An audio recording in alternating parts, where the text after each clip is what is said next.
ini kita boleh bersama-sama di rumah Tuhan untuk mendengarkan kebenaran firman Tuhan yang terdapat dalam Kisah Para Rasul pasal 16 ayat 13 sampai 18. Saudara-saudaraku yang dikasihi dan diberkati Tuhan, setiap usaha yang kita lakukan tentu memiliki tujuan tertentu. Ada banyak tujuan ketika akan membuka usaha. Misalnya mendapatkan keuntungan yang tinggi.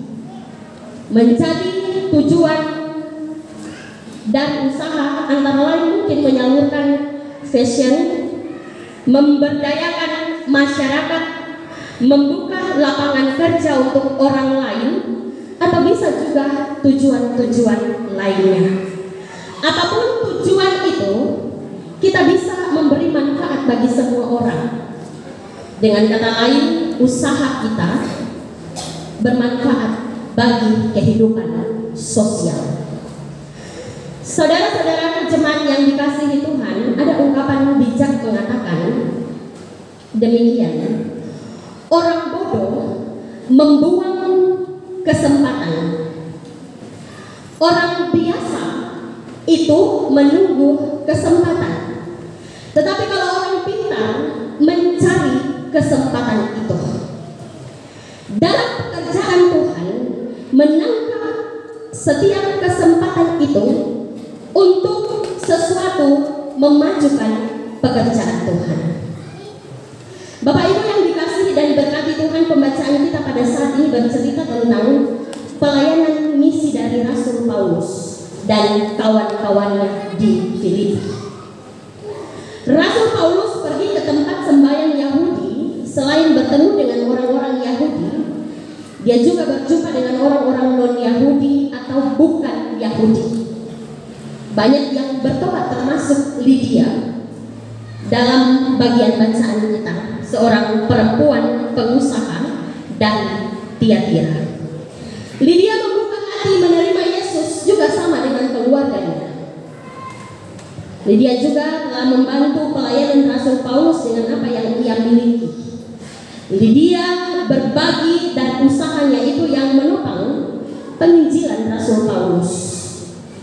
Berbeda pula apa yang dilakukan oleh perempuan yang memiliki roh tenuh. Dia memanfaatkan untuk melakukan kejahatan dan merugikan orang lain.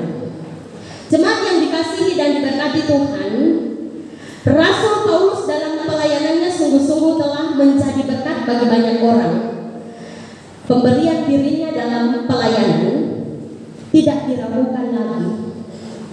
Apa yang telah dilakukan oleh Rasul Paulus dalam pekabaran Injil telah kita nikmati sampai pada saat ini.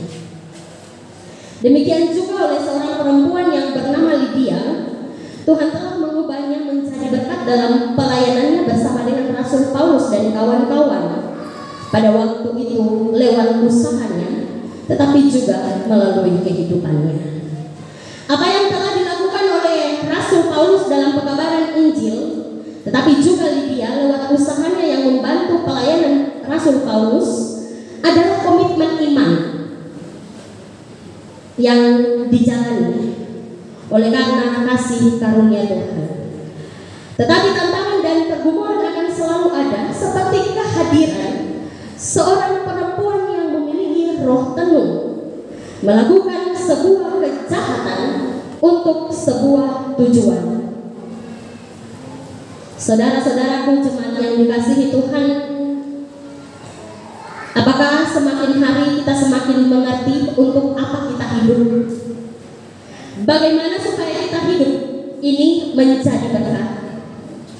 Bagaimana supaya apapun yang kita lakukan bukan dapat menopang pelayanan ini menjadi berkat, bukan nanti melakukan hal-hal yang luar biasa, tetapi memulai perkara-perkara sederhana yang dapat kita lakukan sehari-hari.